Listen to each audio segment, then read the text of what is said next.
Прывітанне. Мяне па-ранейшаму завуць Воля Новік. Гэта мой чарговы відэадзённік, які я веду хутчэй для сябе, ніж для вас. Бо мне варта практыкавацца размаўляць на камеру, фармуляваць свае думкі, агучваць свае эмоцыі і так далей. Калі вы хацелі пачуць нешта карыснае ці цікавае, вам, напэўна, адразу варта пераключыцца на любы мой іншы відос. На маім канале іх хапае. Але калі вам патрэбны проста фонавы шум ці вам цікава пачуць чужыя думкі, то, калі ласка, заставайцеся. Нясіце гарбатку ці што вы там п'еце, і мы пачынаем.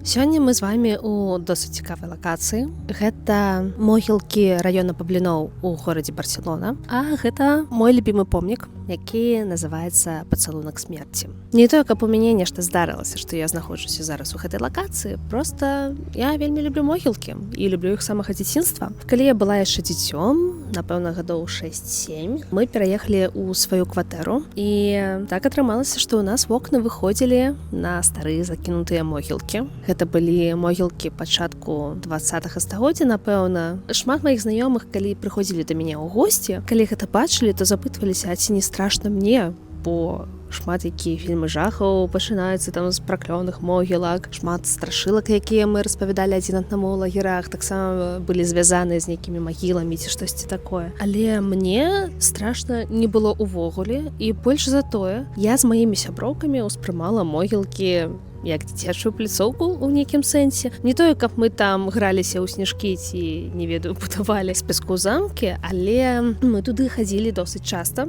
часам нават з цацкамі. Але галоўная забава ў нас была чытаць надпісы на каменях, разважаць, хто гэта мог быць, як гэты чалавек мог загінуць. А таксама мы стваралі нейкія свае легенды, хаця, мабыць, штосьці з гэтага і не было легенды, я не ведаю. Мы проста распавядалі адна адной розныя гісторыі пра тыя ці іншыя магілы, якія бачылі, і я на самай справе у некаторыя з гэтых гісторый верыла. Адна з такіх гісторый гэта магіла з чырвонага граніту, якая была на той тэрыторыі, і мая сяброўка мне распавядала, што калі такое робіць, то гэта азначае, што чалавек сышоў з жыцця праз самагубства. На той момант мне здавалася, што ўсё лагічна. Зараз я думаю пра тое, што, напэўна, сваякі хацелі неяк, прабачце, выпендрыцца, зрабіць прыгожую магілу, і ўсё, каб замест некага ўсхвалення хтосьці падумаў пра тое, што, напэўна, гэты чалавек грэшнік, і ён сышоў з жыцця самастойна. Гамон. Таксама памятаю, што ў нас былі дзве маленькія магілы побач, і хтосьці казаў пра тое, што тут пахаваныя дзяўчынкі-блазнючкі, што іх нібыта прысыпала песком ці штосьці такое. Карацей, гісторыі мы выдумлялі самі. Але я думаю пра тое, што праз такое пагружэнне у тэму смерці, жыцця ці штосьці такога самага дзяцінства, зараз я досыць спакойна адчуваю сябе вось у такіх месцах. Некалькі тыдняў таму са мной выходзіў выпуск «Бабушкі на калёсах». Там ёсць частка, якая не ўвайшла ў асноўны выпуск, але якую мы ўсё ж такі запісалі. Калі я праводзіла экскурсію для Александры, мы ў тым ліку заходзілі на бернадзінскія могілкі ў Вільні. Заходзілі мы туды з нагоды пакарміць коціка. Вось коціка яны паказалі, а самі могілкі не. І Александра тады сказала мне, што яна адчувае сябе ў такіх месцах вельмі неўтульна, што ёй брыдка, страшна, сумна і гэтак далей, і мы досыць хутка адтуль сышлі. Напэўна, таму гэты ўрывак і не ўвайшоў у фінальны выпуск. Але тым не меней, для мяне трохі дзіўна, што для кагосьці з дарослых людзей знаходзіцца сярод такіх камянёў, помнікаў і гэтак далей, гэта траўматычны досвед. Я разумею, што гэта можа быць звязана з сумнымі падзеямі, што шмат у каго могуць могілкі выклікаць асацыяцыю непасрэдна са смерцю блізкіх, сяброў ці яшчэ кагосьці, таму што нібыта ў іншых выпадках мы сюды рэдка прыходзім. Але вось я менавіта прыхаджу на могілкі рэгулярна. Не тое, каб я была годкай, сатаністкай ці штосьці такое. Мне проста тут падабаецца.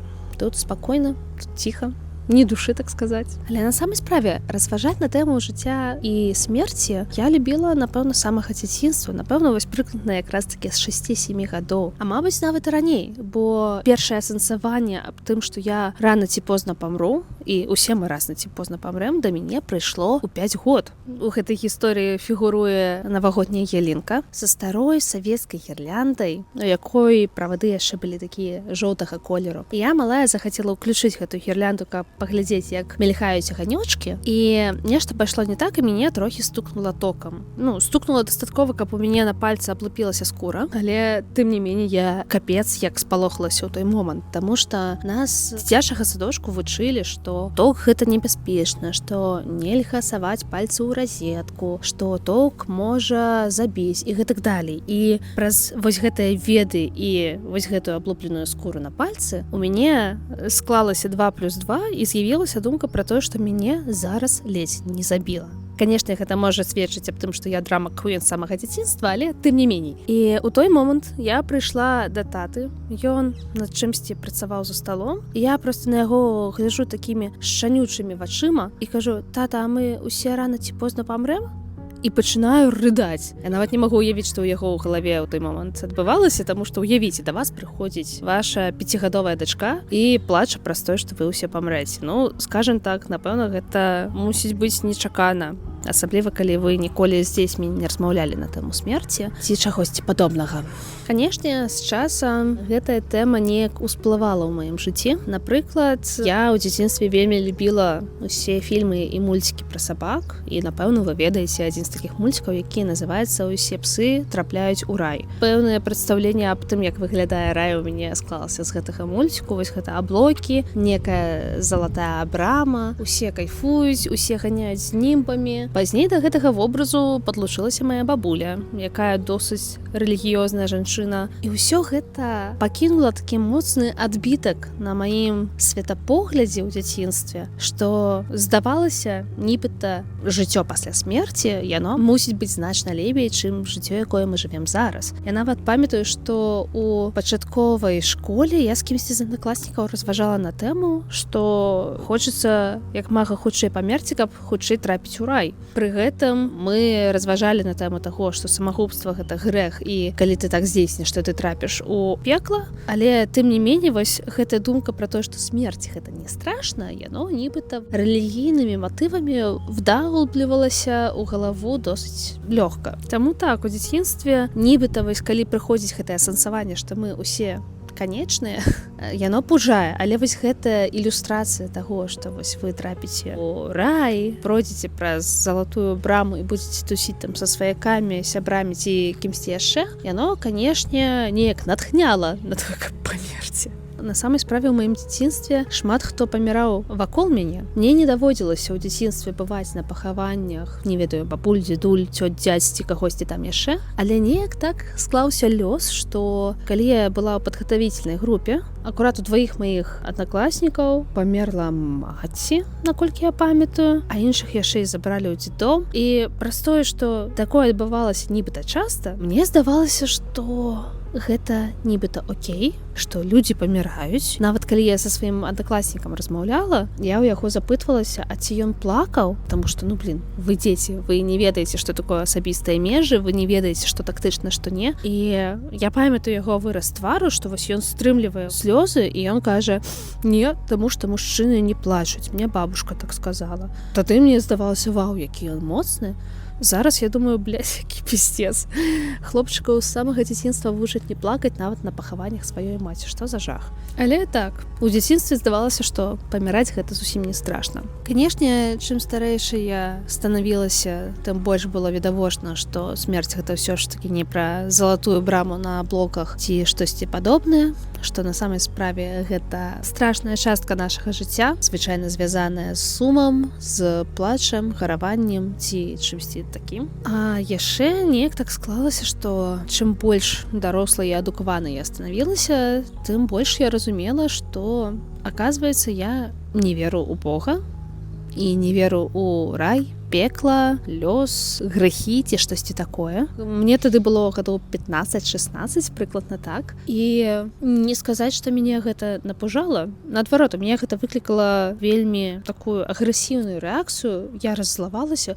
У мяне, ведаеце, было адчуванне, нібыта калі ты дзіцёнак, які даведаўся, што на самай справе святога Мікалая не існуе. І ўсе гэтыя паводзь сябе добра, каб табе прынеслі падаруначкі, это была проста маніпуляцыя дарослых. Для мяне вось у тым узросце рэлігія выглядала прыкладна так сама. Гэта проста шлях маніпуляваць людзьмі, каб казаць ім, што правільна, што неправільна. Нібыта яны мусяць атрымаць нешта добрае напасля. Таксама у мяне раней было шмат апраўданняў, што ну ладно, напэўна, рэлігія існуе, каб нам было не страшна паміраць, бо ў дзяцінстве я ж верыла, што пасля смерці будзе лепей, чым у бягучым жыцці.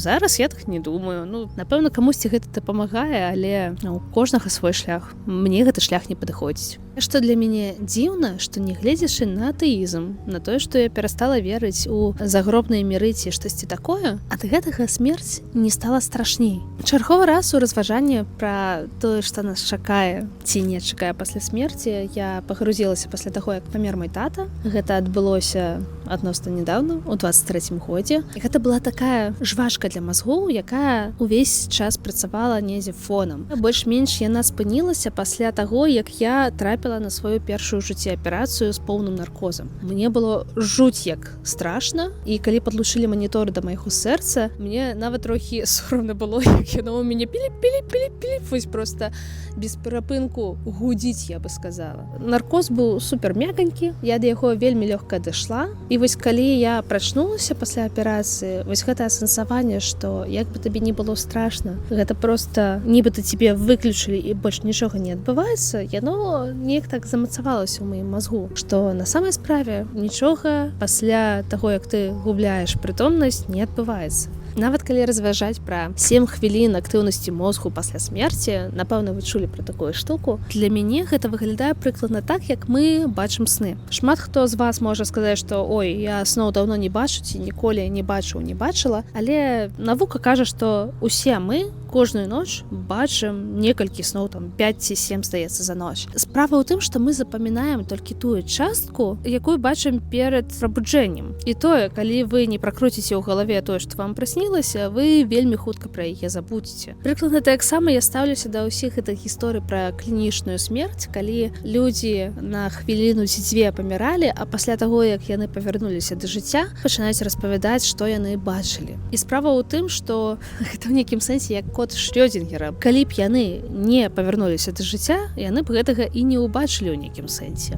То бок гэта функцыя мозгу, якая нібыта пераварвае тое, што адбывалася з намі за апошні час ці за ўсё жыццё. Для мяне зараз выглядае, што ўсё мае свой пачатак і свой канец. Мы сыходзім у нікуды, так сама, як і прыходзім ніадкуль. Нават калі хтосьці з вас верыць у рэінкарнацыю душаў, у перараджэнне ці штосьці падобнае, ну, уявім, што на самай справе у чалавека ёсць душа, мы перараджаемся, мы жывем, не ведаю, 15 жыццяў ці там колькі яшчэ. Але так адбываецца, што мы не памятаем, што было да нас, і не ведаем, што будзе пасля нас. Нават калі ўявіць, што мы раней жылі некае жыццё, але зараз пра яго не памятаем, гэта ж у нейкім сэнсе таксама смерць. Які сэнс для нас цяперашніх маюць нейкія мінулыя жыцці. На самай справе асэнсоўваць, што ўсё мае свой канец, гэта вельмі добра і карысна. Не ведаю, як вы, але я той чалавек, які бывае, што адкладаю дэдлайны да самага апошняга дня. Апошнім часам я, канешне, так не раблю, але раней гэта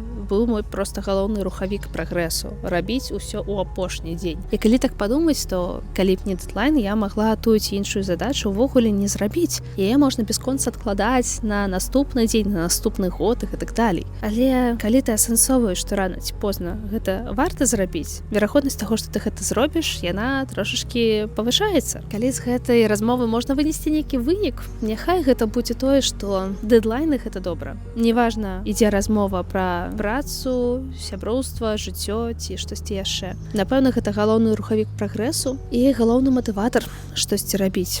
На гэтым усё. Дзякуй, што правялі са мной гэты час, і напэўна, калі вы даглядзелі гэта відэа да канца, то яно вам спадабалася. Не забудьце падпісацца на канал, націснуць падабайку, напісаць камент і ўключыць апавяшчэнне. А яшчэ, калі у вас ёсць жаданне і магчымасць мяне падтрымаць, вы заўсёды можете мне заданаціць па спасылках у апісанні. Мементо морі і да сустрэчы.